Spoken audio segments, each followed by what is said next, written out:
Tuhan saat ini. Kita mau belajar dari firman Tuhan. Kita bersyukur kita boleh ada di hari ini, di momen dimana kita memperingati kematian Tuhan Yesus. Kita boleh ada di Jumat Agung ini. Kita boleh bersyukur karena Tuhan masih memberikan kesehatan, masih memberikan kita kekuatan, sehingga kita boleh ada bersama-sama karena kebaikan Tuhan. Pada saat ini ya Bapa, kami mau datang di hadapan hadirat-Mu. Ketika pujian penyembahan dinaikkan kepadamu, kami percaya Engkau bertakhta di atas puji-pujian kami. Engkaulah Allah sumber kekuatan kami. Engkau Allah yang maha kuasa. Engkau Allah yang maha dahsyat. Engkau tidak terbatas oleh ruang waktu. Karena itu Tuhan, kami bersyukur dari tempat ini memuji-Mu. Dari tempat ini kami datang Tuhan mengagungkan Engkau. Dan biarlah Tuhan segala pujian, segala penyembahan yang dinaikkan bagi-Mu boleh berkenan di hadapan hadirat-Mu. Engkau dimuliakan, Engkau disenangkan Tuhan. Dan saat ini Tuhan, kami mau belajar dari firman-Mu. Mari kuasa Roh Kudus-Mu akan menguasai kami. Urapan daripada Tuhan, roh hikmat, pewahyuan daripada Tuhan akan memenuhi hati dan pikiran kami, sehingga pada waktu kami belajar dari firman-Mu, kami boleh mengerti setiap kebenaran-kebenaran firman-Mu. Dan oleh kuasa Roh Kudus-Mu, kami dimampukan untuk dapat melakukan segala kebenaran firman-Mu dalam hidup kami. Terpujilah nama-Mu Bapa, kekal selama-lamanya. Di dalam nama Tuhan kami Yesus Kristus, kami berdoa dan kami mau belajar dari firman-Mu. Haleluya, haleluya. Amin. Puji Tuhan, pada saat ini kita bersyukur, berterima kasih karena Tuhan Yesus adalah Tuhan yang baik, Tuhan yang luar biasa. Kita ada di hari ini dalam momen memperingati akan kematian Tuhan Yesus. Namun kita percaya bahwa Tuhan Yesus yang kita sembah bukan hanya Tuhan yang mati, tetapi Dia juga adalah Tuhan yang hidup. Namun di kesempatan ini kita mau melihat dalam situasi yang berbeda, namun percaya bahwa Tuhan tetap berdaulat atas semuanya. Amen. Karena itu pada kesempatan ini tentunya mari kita akan sama-sama melihat kebenaran firman Tuhan. Mari membuka di dalam Matius 11 ayat yang ke-28. Kita mau melihat ada beberapa ayat yang akan kita baca pada saat ini, yang tentunya akan menghentar kita untuk kembali memaknai karya salib Kristus dalam kehidupan kita. Matius pasalnya yang ke-11, ayatnya yang ke-28. Mari kita sama-sama akan membaca ayat ini untuk menghentar kita dalam perenungan kita. Matius 11 ayat yang ke-28. Mari semua kita mau bersama-sama membacakan ayat ini. Matius 11 ayat yang ke-28. Sama-sama kita membacakan firman Tuhan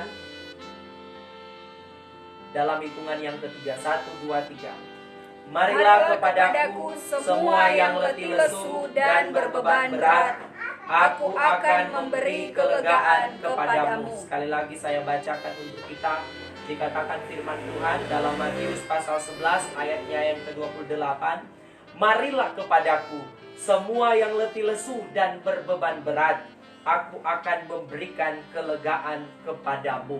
Saudara, ayat ini juga sangat relevan dengan situasi yang ada pada saat ini, saudara. Ini merupakan satu ajakan dari Tuhan Yesus yang dikatakan, marilah kepadaku semua yang letih lesu dan berbeban berat, aku akan memberi kelegaan kepadamu. Pada kesempatan ini saya mau berbicara dalam satu judul perenungan firman Tuhan, yaitu pertukaran pada kayu salib.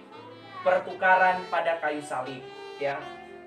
Bapak Ibu Saudara sekalian, kita tahu bersama bahwa pada hakikatnya Injil berpusat pada salib. Injil berpusat pada salib. Mari kalau kita membaca di dalam Ibrani pasal yang ke-10, ada banyak ayat yang kita akan baca untuk menghentar kita dalam perenungan ini. Saya mau kita semua Sudah menemukan bisa membacakan dalam Ibrani pasalnya yang ke-10 ayatnya yang ke-14.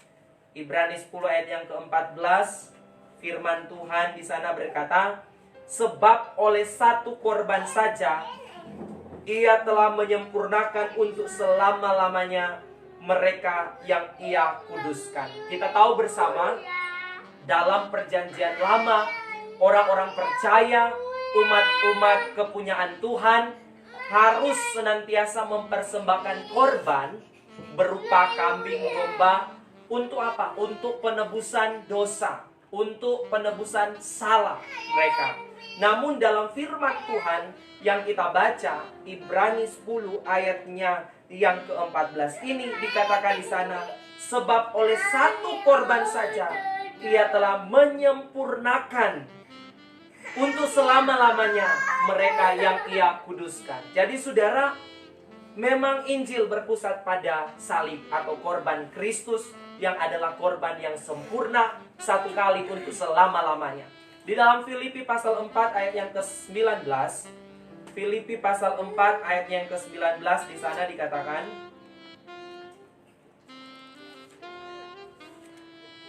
Filipi 4 ayatnya yang ke-19, Allahku akan memenuhi segala keperluanmu menurut kekayaan dan kemuliaannya dalam Kristus Yesus. Jadi segala sesuatu berpusat pada Kristus, berpusat pada salib.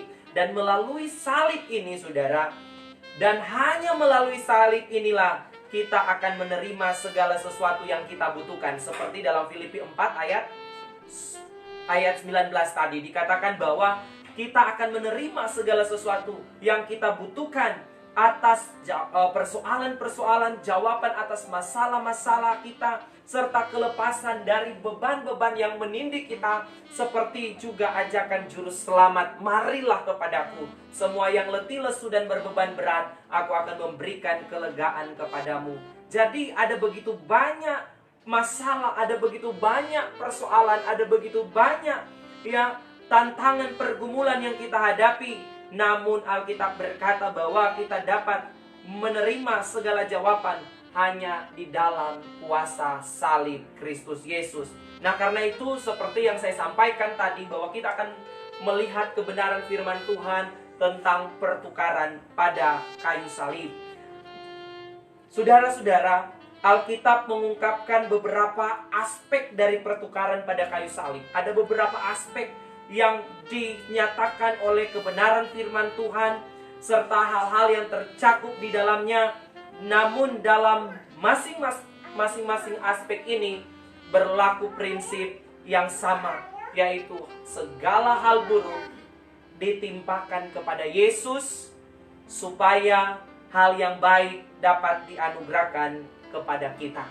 Jadi segala hal yang buruk di kayu salib ditimpakan kepada Yesus. Supaya apa? Supaya kita, orang-orang yang percaya kepada Tuhan, menerima segala yang baik yang dianugerahkan kepada kita. Mari kita melihat hal-hal apa saja yang mengalami pertukaran ketika ada di kayu salib. Saudara, ketika Yesus ada di kayu salib, tentunya itu merupakan satu penghukuman, satu penghukuman. Namun bukan karena dia berdosa, tetapi karena dia mau menanggung segala dosa-dosa kita. Saudara, hal yang pertama, Yesus dihukum supaya kita menerima pengampunan. Sebenarnya kita yang harus dihukum, saudara. Sebenarnya kita yang harus menerima kematian karena dosa-dosa kita. Sebab Alkitab berkata bahwa upah dosa adalah maut. Upah dosa adalah maut, dan seharusnya kita semua sebagai orang-orang berdosa harus dihukum mati, karena dosa-dosa kita. Tetapi Yesus datang ke dalam dunia, menjelma menjadi manusia, mengambil rupa manusia, mengosongkan diri untuk menjadi seorang hamba, bahkan taat sampai mati. Supaya apa? Dia menerima segala penghukuman dosa-dosa kita, supaya kita menerima apa? Pengampunan atas dosa-dosa kita. Kita harus senantiasa memaknai ini. Kita harus senantiasa menghargai ini. Bahwa kita diampuni karena Yesus telah menanggung segala penghukuman dosa-dosa kita. Kita tidak boleh membawa diri kita di dalam segala hal yang tidak berkenan kepada Tuhan. Karena kita ini sudah diampuni oleh Tuhan. Kita harus menghargai korban Kristus di atas kayu salib. Saudara. Kemudian saudara, di dalam Yesaya pasal 53, Yesaya 53 ayat 4 sampai 5. Yesaya pasalnya yang ke-53, ayatnya yang keempat dan ayatnya yang kelima. Yesaya 53 ayat yang keempat dan ayatnya yang kelima. Firman Tuhan di sana berkata seperti ini. Tetapi sesungguhnya penyakit kitalah yang ditanggungnya, dan kesengsaraan kita yang dipikulnya. Padahal kita mengira dia kena tulah, dipukul dan ditindas Allah. Tetapi dia tertikam oleh karena pemberontakan kita. Dia diremukkan oleh karena kejahatan kita. Ganjaran yang mendatangkan keselamatan bagi kita ditimpakan kepadanya. Dan oleh bilur-bilurnya kita menjadi sembuh, saudara. Matius 8 ayat 16 sampai 17. Matius pasal 8 ayatnya yang ke-16 sampai ayatnya yang ke-17. Boleh dibacakan? Matius 8. Menjelang malam, dibawalah kepada Yesus banyak orang yang kerasukan setan, dan dengan sepatah kata Yesus mengusir roh-roh itu dan menyembuhkan orang-orang yang menderita sakit. Hal itu terjadi supaya genaplah firman yang disampaikan oleh Nabi Yesaya. Dialah yang memikul kelemahan kita dan menanggung penyakit kita. 1 Petrus 2 ayat 24. 1 Petrus pasalnya yang kedua ayatnya yang ke-24. Firman Tuhan di sana berkata, Ia sendiri telah memikul dosa kita di dalam tubuhnya di kayu salib, supaya kita yang telah mati terhadap dosa hidup untuk kebenaran. Oleh bilur-bilurnya kamu telah sembuh. Saudara sekalian yang ada, saat ini kita bersyukur. Kita menerima satu jaminan, kita menerima satu pengharapan di dalam Tuhan Yesus, bahwa ketika Kristus mati di atas kayu salib, Kristus membuat satu pertukaran apa, saudara? Selain tadi dia mengambil segala penghukuman akan dosa-dosa kita, kemudian supaya kita menerima pengampunan daripadanya, yang berikut adalah Yesus rela disakiti. Supaya apa? Supaya kita disembuhkan. Amin. Yesus rela disakiti supaya kita disembuhkan. Hari-hari ini saudara, kita sedang ada dalam ketakutan-ketakutan karena virus penyakit yang mewabah saat ini. Namun tetap percaya, tetap beriman kuasa darah Tuhan Yesus. Firman Tuhan katakan, oleh bilur-bilur Yesus segala penyakit disembuhkan. Seperti yang dinyatakan di dalam Matius pasal 8 tadi, ayat yang ke-16 sampai ayat yang ke-17 dikatakan, menjelang malam dibawalah kepada Yesus banyak orang, saudara. Banyak orang yang apa? Yang kerasukan setan. Dan dengan sepatah kata Yesus mengusir roh-roh itu dan menyembuhkan orang-orang yang menderita sakit. Hal itu terjadi supaya apa? Genaplah firman yang disampaikan oleh Nabi Yesaya. Dialah yang memikul kelemahan kita dan menanggung penyakit kita. Banyak orang dibawa kepada Yesus. Banyak orang disembuhkan oleh Tuhan Yesus. Saya percaya kuasa Yesus masih tetap sama dulu, sekarang, dan sampai selama-lamanya. Ketika kita beriman sungguh, ketika kita percaya Tuhan, maka kuasa darah Tuhan Yesus sanggup untuk menyembuhkan kita. Karena itu dia melakukan pertukaran di atas kayu salib. Dia rela disakiti supaya kita mengalami kesembuhan. Amin. Kemudian selanjutnya saudara, apa lagi yang terjadi pertukaran pada kayu salib? Yaitu saudara, Yesus dijadikan dosa oleh dosa kita, supaya apa? Kita dijadikan benar oleh kebenarannya. Mari kita melihat di dalam Yesaya 53 ayat 10. Yesaya 53 ayatnya yang ke-10, firman Tuhan di sana berkata, tetapi Tuhan berkehendak meremukkan dia dengan kesakitan. Apabila ia menyerahkan dirinya sebagai korban penebus salah, ia akan melihat keturunannya, umurnya akan lanjut, dan kehendak Tuhan akan terlaksana olehnya. Kemudian di dalam 2 Korintus pasal 5 ayat 21, 2 Korintus pasal 5 ayatnya yang ke-21, firman Tuhan di sana berkata, 2 Korintus pasal 5 ayat 21, dia yang tidak mengenal dosa. Saudara perhatikan baik. Dia yang tidak mengenal dosa telah dibuatnya menjadi dosa karena siapa? Karena kita. Supaya dalam dia kita dibenarkan oleh Allah. Saudara, Tuhan Yesus, dia yang tidak mengenal dosa telah dibuatnya menjadi apa? Menjadi dosa karena kita, supaya dalam dia kita dibenarkan oleh Allah. Jadi saudara, Yesus dijadikan berdosa oleh dosa kita, supaya kita dijadikan benar oleh kebenarannya, oleh kebenaran Kristus. Inilah yang bertukar di atas kayu salib, yaitu kita menerima kebenaran Kristus. Sebaliknya Kristus dijadikan berdosa oleh karena dosa-dosa kita. Betapa besar kasih Tuhan atas kita. Betapa kita tidak bersyukur ketika kita sudah ditebus oleh darah Tuhan Yesus, namun kita masih hidup dengan semaunya kita. Kita masih hidup untuk kepentingan diri kita sendiri. Kita masih hidup untuk melanggar segala perintah dan ketetapan Tuhan. Karena itu saudara, luar biasa sekali kabar baik di Jumat Agung ini. Di hari kita menghayati kematian Kristus, ada pengharapan di tengah-tengah situasi yang sementara membuat kita takut, cemas, khawatir hari-hari ini, saudara. Yesus dijadikan dosa oleh dosa kita, supaya kita dijadikan benar oleh kebenarannya. Kemudian saudara, dalam Yesaya 18 ayat 4, mari kita membuka Yesaya 18 ayat yang keempat.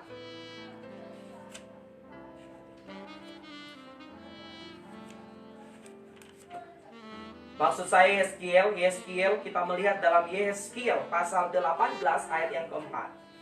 Yeskiel 18 ayatnya yang keempat.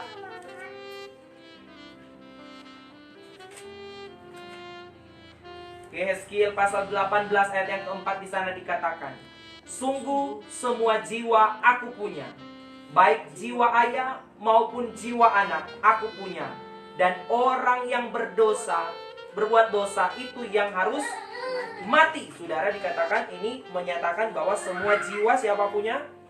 Tuhan, ya. Semua jiwa Tuhan punya. Jadi hidup dan mati kita ada dalam tangan Tuhan. Amin.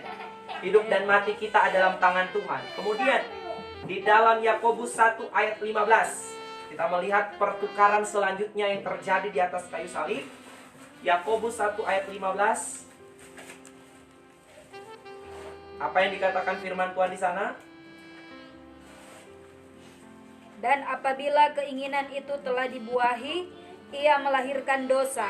Dan apabila dosa itu sudah matang, ia melahirkan maut. Jadi upah dosa adalah maut, saudara. Roma 6 ayat 23.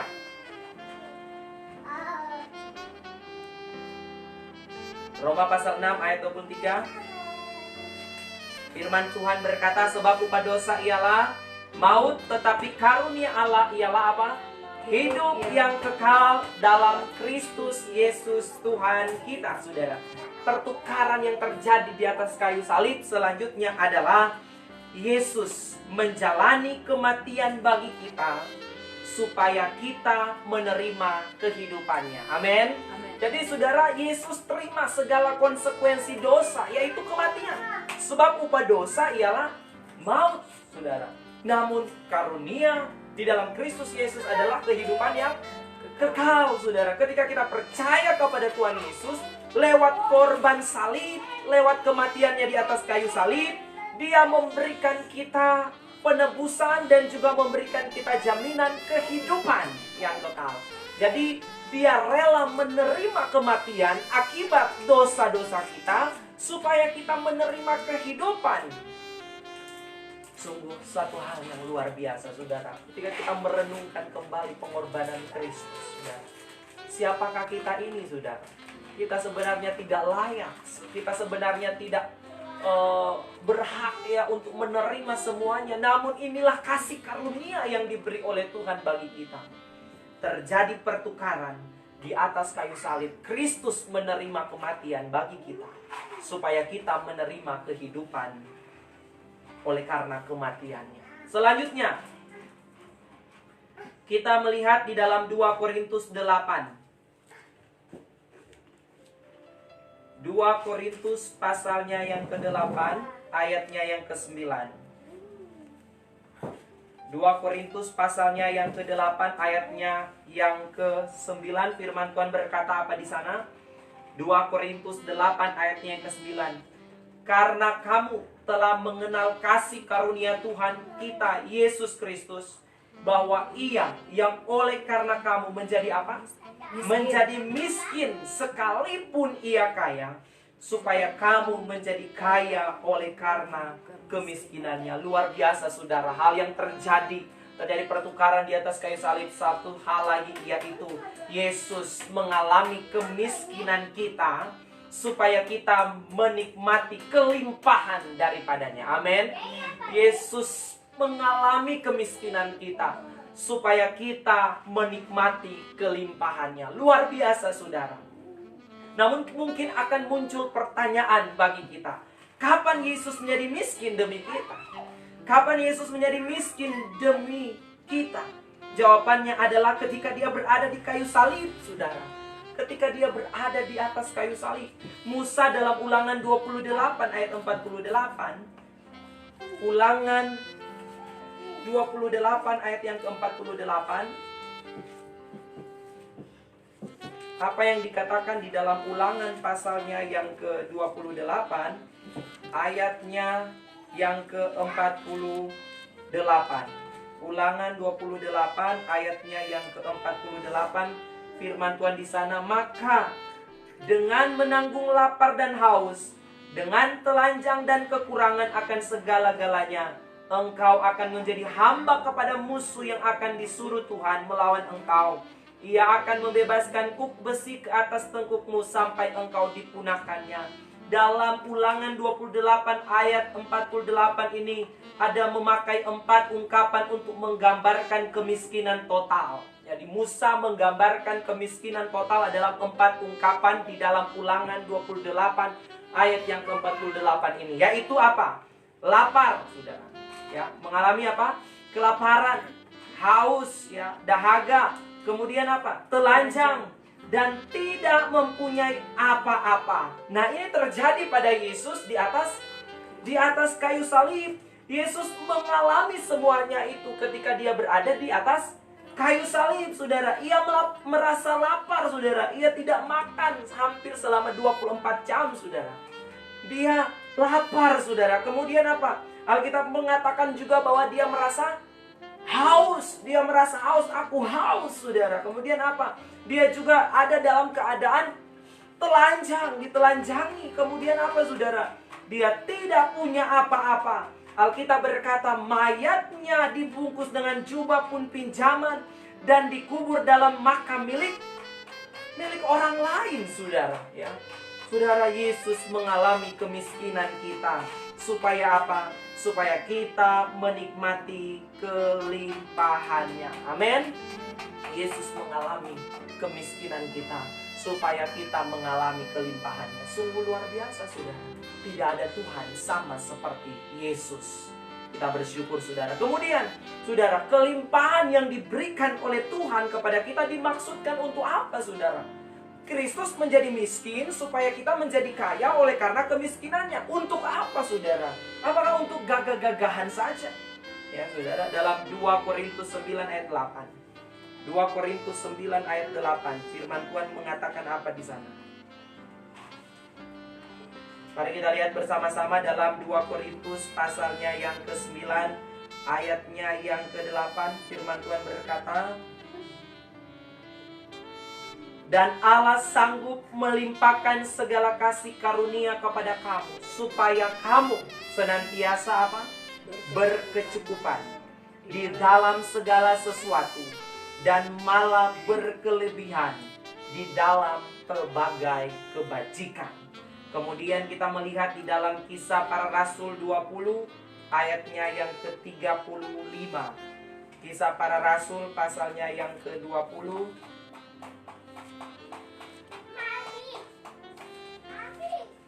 ayatnya yang ke-35.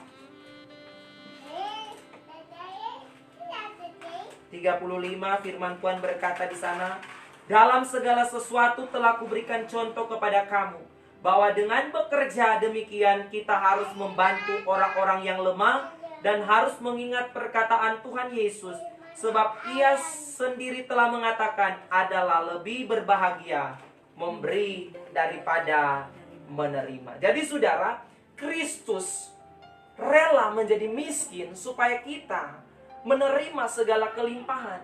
Dan segala kelimpahan yang diberikan oleh Tuhan dalam hidup kita dimaksudkan adalah supaya kita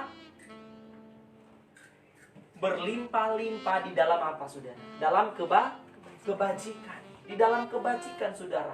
Berkat yang Tuhan berikan dalam hidup kita, saudara, itu dimaksudkan supaya kita juga melimpah di dalam pelbagai kebajikan. Saudara, hari-hari ini orang-orang sangat sementara khawatir, dan itu wajar, saudara. Khawatir dalam hal masalah kebutuhan hidup.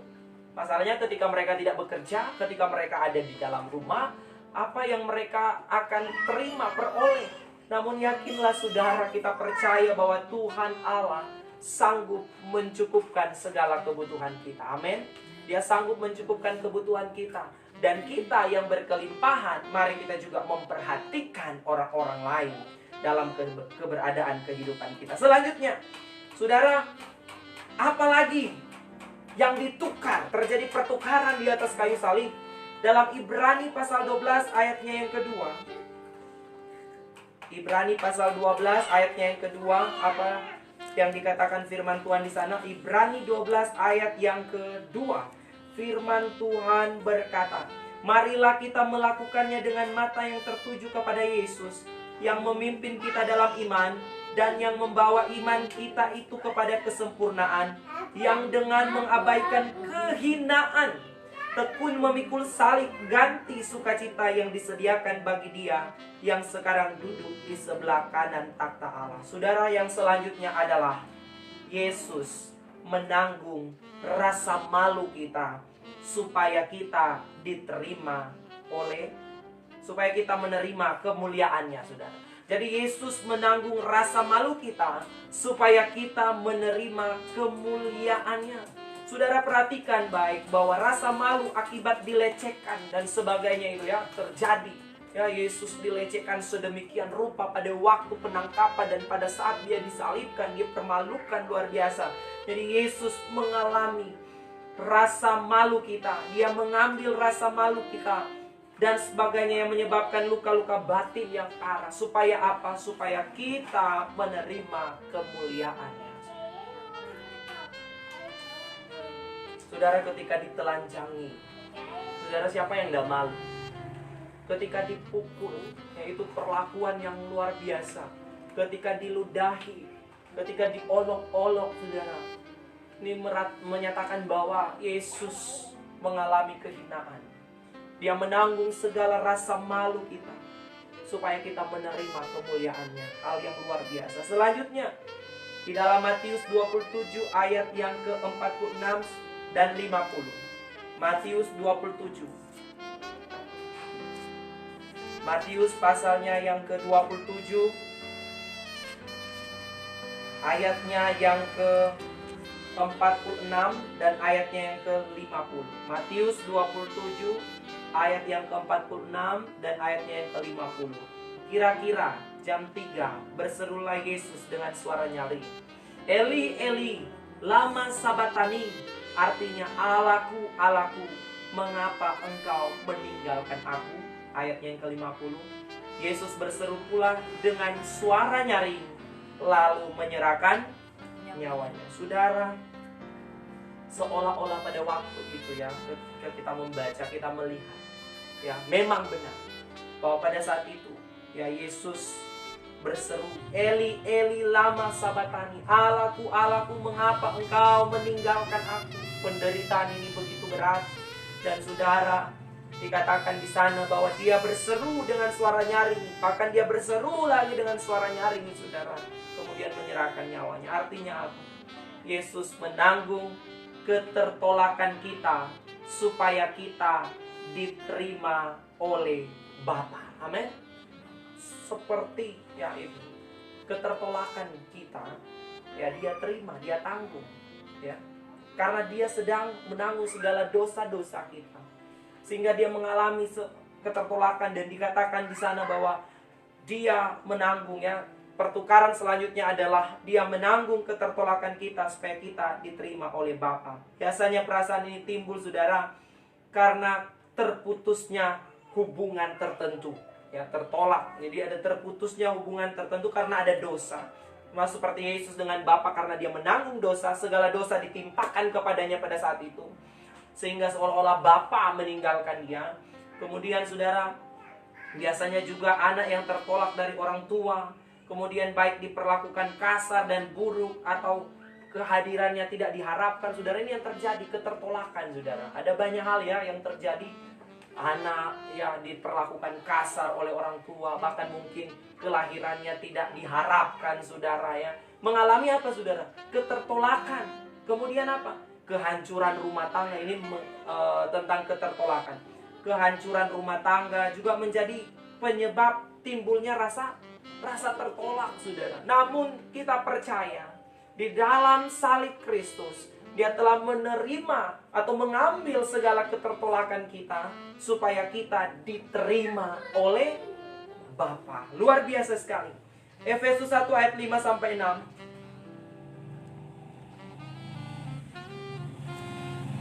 Efesus 1 ayat 5 sampai 6, di sana dikatakan, dalam kasih ia telah menentukan kita dari semula oleh Yesus Kristus untuk menjadi apa?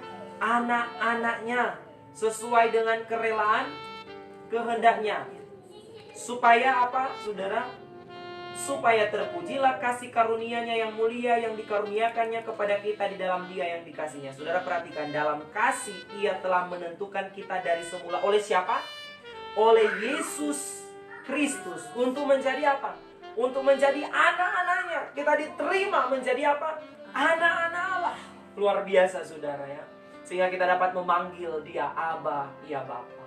Saudara, mungkin saudara ditolak, mungkin saudara tidak diterima oleh orang, namun percayalah di dalam Kristus saudara diterima. Saudara dijadikan apa? Anak-anak Allah. Sehingga saudara dapat memanggil dia sebagai apa? Bapa. Luar biasa, saudara. Jadi kita bersyukur dia menanggung segala ketertolakan kita supaya kita menerima atau kita diterima oleh Bapa. Selanjutnya, saudara, Galatia 3 ayat 13 sampai 14. Galatia pasalnya yang ketiga, ayatnya yang ke-13 dan 14, firman Tuhan berkata, Kristus telah menebus kita dari kutuk hukum Taurat dengan jalan apa? Menjadi kutuk karena kita, supaya sebab ada tertulis apa? Terkutuklah orang yang digantung pada kayu salib. Yesus Kristus telah membuat ini supaya di dalam Dia berkat Abraham sampai kepada bangsa-bangsa lain, sehingga oleh iman kita menerima roh yang telah dijanjikan itu. Saudara, selanjutnya Yesus menjadi kutuk. Seperti Alkitab katakan, terkutuklah orang yang digantung pada kayu salib. Yesus menjadi kutuk supaya kita terima apa? Terima berkat, saudara. Yesus rela menjadi kutuk supaya kita menerima berkat. Kalau saudara membaca di dalam Ulangan 28 ayat 15 sampai 68, itu daftar kutuk hukum Taurat tercatat, saudara. Di dalam Ulangan 28 ayat 15 sampai 68 ada daftar kutuk yang tercatat di situ. Saudara bisa lihat, saudara bisa baca, dan kita bersyukur bahwa Kristus sudah rela menjadi kutuk di atas kayu salib supaya kita menerima berkat, bukan kutuk, saudara. Segala sesuatu oleh darah Yesus, oleh kuasa Kristus Yesus telah dipatahkan di atas kayu salib segala kutuk-kutuk. Saudara, kutuk-kutuk apa saja yang dicatat dalam Ulangan 28 ayat 15 sampai 68? Ada kutuk penghinaan, kemudian kemandulan, sakit jiwa dan sakit badan, kemudian kehancuran rumah tangga, kemiskinan, kekalahan, penindasan dan murka Allah. Saudara bisa baca detail di dalam Ulangan 28 ayat 15 sampai 68. Ini berbicara tentang kutuk hukum Taurat, dan semuanya kita percaya di dalam salib Kristus telah dipatahkan. Amin. Sehingga saudara, kita yang punya sakit penyakit apapun itu, kemudian kita berkata, oh ini sudah sakit turunan, saudara, di dalam nama Yesus kita berdoa supaya dipatahkan. Amin. Sakit penyakit keturunan dan sebagainya, kutuk keturunan dan sebagainya, kutuk kemandulan, kutuk kemiskinan dan segalanya, saudara, kehancuran rumah tangga, kecelakaan, kematian dan sebagainya. Ya, kalau saudara membaca, ada kutuk 7 turunan sampai beribu-ribu keturunan, saudara. Semua telah dipatahkan di dalam nama Yesus. Ketika kita percaya kepada kuasa darah Tuhan Yesus, segala kutuk dipatahkan. Karena apa, saudara? Dia telah menjadi kutuk supaya apa? Supaya kita menerima berkat. Haleluya, luar biasa, saudara. Dan di dalam penderitaan Tuhan Yesus di atas kayu salib, kata terakhir yang dia berkata adalah apa, saudara? Sudah selesai. Luar biasa ya. Sudah selesai, artinya apa? Sudah lengkap. Ya, sudah lengkap, selengkap-lengkapnya, sudah sempurna, sesempurna-sempurnanya, saudara. Segala karya yang dikaryakan oleh Tuhan Yesus, korban Kristus adalah korban yang sempurna, satu kali untuk selama-lamanya bagi segala dosa-dosa kita. Amin. Karena itu, saudara, betapa kita harus bersyukur karena kebaikan Tuhan. Tidak ada Allah yang sama seperti Yesus Kristus. Tidak ada keselamatan di luar Tuhan Yesus, saudara. Hari-hari ini mungkin Tuhan izinkan situasi ini terjadi. Mungkin kita sudah berteriak, berdoa kepada Tuhan, namun seolah-olah situasi masih diizinkan terjadi seperti ini. Apakah kita mulai meragukan kuasa Tuhan? Apakah Tuhan Yesus tidak sanggup, saudara? Apakah Tuhan Yesus tidak mampu, saudara? Saya terlalu yakin Tuhan Yesus sanggup. Tuhan Yesus terlalu mampu. Dengan seketika dia bisa mengubah segala sesuatu, saudara. Tapi dia mau kita beriman sungguh kepada dia, saudara. Apakah iman kita akan menjadi lemah ketika diizinkan persoalan, masalah, tantangan itu tidak diangkat seketika dalam hidup kita? Apakah kita masih tetap mau beriman, masih tetap percaya, oh Tuhan Yesus berkuasa? Apakah ketika kita berdoa dan tidak terjadi mujizat seketika, kemudian kita berkata bahwa kuasa Tuhan kurang? Kuasa Tuhan tidak mampu, saudara? Tidak, saudara. Saya percaya bahwa ada maksud, ada tujuan Tuhan di balik segala peristiwa yang diizinkan Tuhan terjadi. Bukan karena kurang kuasa Tuhan. Amin. Bukan karena Tuhan Yesus tidak sanggup, saudara. Jadi jangan pernah kita menghina kuasa Tuhan, saudara. Jangan kita pernah meragukan kuasa Tuhan. Ya, saya percaya bahwa dia terlalu mampu, dia terlalu sanggup. Ketika dia menghentikan badai, bisa seketika, saudara. Namun ketika dia belum juga menghentikan badai, saudara, dia mau supaya kita menjadi orang-orang yang tetap bergantung sepenuhnya kepada dia. Tidak mundur dalam iman kita. Amin. Tetap terus beriman. Karena saya percaya seperti firman Tuhan katakan, sudah selesai. Artinya korban Kristus itu sempurna adanya, saudara. Ya, dia rela dihukum supaya kita diampuni. Dia rela disakiti supaya kita mengalami kesembuhan. Dia rela dijadikan dosa oleh dosa kita supaya kita dijadikan benar oleh kebenarannya. Dia rela menjalani kematian bagi kita supaya kita menerima kehidupannya. Dia rela mengalami kemiskinan kita supaya kita menikmati kelimpahannya. Dia rela menanggung rasa malu kita supaya kita menerima kemuliaannya. Dia rela menanggung ketertolakan kita supaya kita diterima oleh Bapa. Dan dia rela menjadi kutuk supaya kita menerima berkat, saudara. Dalam momen Jumat Agung memperingati kematian Tuhan Yesus Kristus, saudara, mungkin ada orang-orang yang menyindir, Tuhannya orang Kristen, Tuhannya kok mati?